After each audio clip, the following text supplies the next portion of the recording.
Just now, community members in Soweto are conducting a silent march, have been at least for the better part of this morning, in memory of Tshegofatso Pule, this ahead of her boyfriend's second appearance at the Roodepoort Magistrate's Court tomorrow. 32-year-old Ntuthuko Shoba is accused of orchestrating Pule's death to hide her pregnancy from his wife. Pule was stabbed and hung from a tree in June last year. Our reporter Silindelo Masikane has been following that story for us, and she is still in Soweto. Thank you again for joining us, Silindelo. So, of course, we would assume that the march is now done and that the perceived purpose of it has been achieved.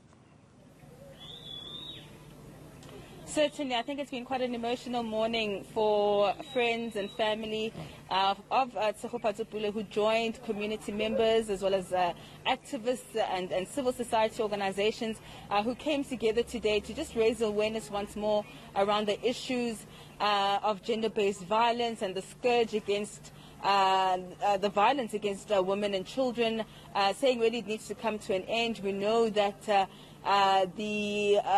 Tshegofatso's boyfriend is expected to appear tomorrow, in fact, at the Roodepoort Magistrate's Court to apply for bail. And this particular march was really just to remind the community members about the harrowing details that surrounded her death, and that the community and the family really wants justice for Tshegofatso, and they're hoping that the law will certainly take its course. Now, the march has wrapped up at Tshegofatso's home, just outside Tshegofatso's home. We started off just walking around the community, starting off at Ntuthuko's mother's church, in fact, and that's because of a voice note that's been doing the rounds recently, that's come out of Ntuthuko Shoba's mother, seemingly thanking her church as well as others who've been praying for her son.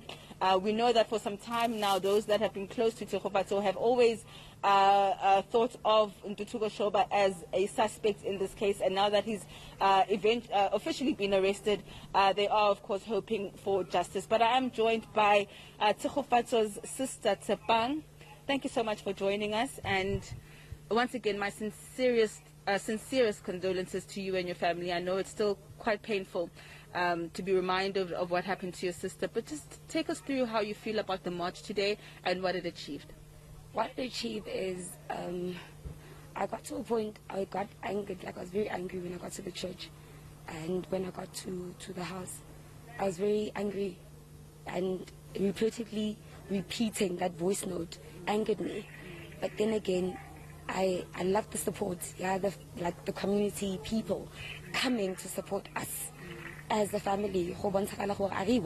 You know, we are all together. And with that being said, we went to police station in Soweto, police station in Matlakala, you know, yeah, Midlands police station. We went there and we still got the very same treatment, the way we got it.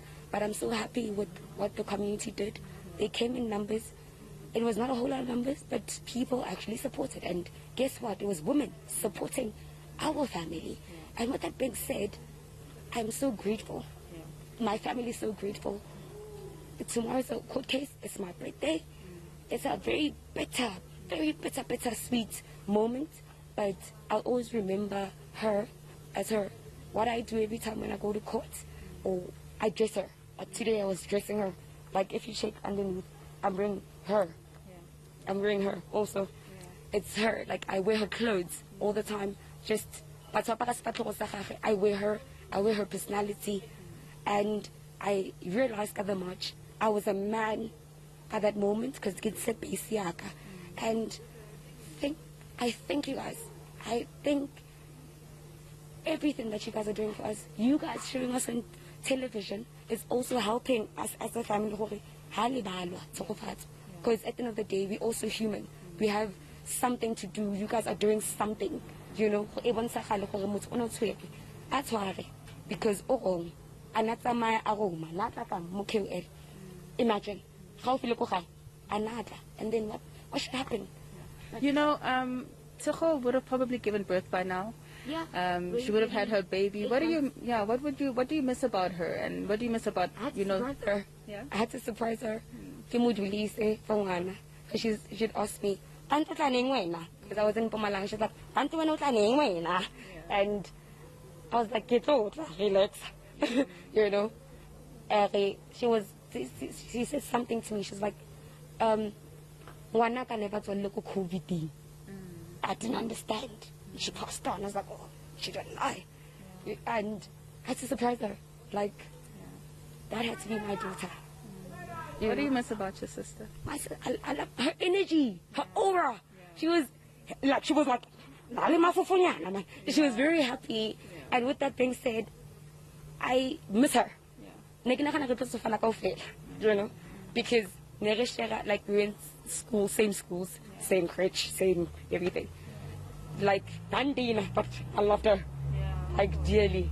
And we'd call each other. Come out, bita when I go fail. Tshegofatso Pule, type of her. But what I miss about her, when I wanted to cry and when I was angry, I'd call her and like, Tshegofatso, you know, it's all as well. Okay. No more. Yeah, she's no more. Thank you so much. Thank you for your time. I don't know how much time I have left, Morana, but I wanted to bring in gender activist Penny Lebiane, who was also part of the march. Why was it important for you to be here, ma? I think it's important, especially as a woman with a public profile, to show my support to the community, but more than anything else, as a young woman growing up in this country, as a woman living in this country, the numbers, the pain, the loss of life, of gender-based violence and femicide, it affects all of us directly and indirectly. A sister, a cousin, a neighbor, a friend, a mother, an aunt. I'm a South African woman. This march today, I think, was quite painful for the family, but also healing at the same time, I think. Yeah, I think so too. I mean, I saw one of the cousins broke down and cried at the church. You know, the church is a place of healing. It's supposed to be a place of healing, and it's a place of broken people.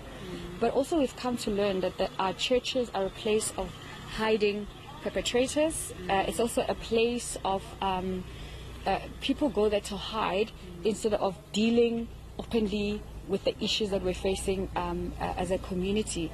I'm not saying our mothers shouldn't spend time at church. I've spent time at church, but we can't go to church to go turn a blind eye to what's happening in our society, or give ourselves peace to protect our children who are perpetrators. Yeah. Thank you so much for your time, Ms. Penny. Thank you. All right, that is Ms. Penny Lebiane, who was part of the march this morning, and we know, of course, that Ntuthuko Shoba is due back in the Roodepoort Magistrate's Court tomorrow to make a formal bail application, and we do believe that, of course, family and friends will be coming out to the courthouse in their numbers. Right. Silindelo, thank you so much. That's our reporter Silindelo Masikane, who is out in Soweto as she's been following the silent march ahead of the appearance of Ntuthuko Shoba, who is the alleged mastermind behind the death of Tshegofatso Pule. She was, of course, having a chat with Tshegofatso Pule, who is Tshegofatso Pule's sister, and gender activist Penny Lebiane.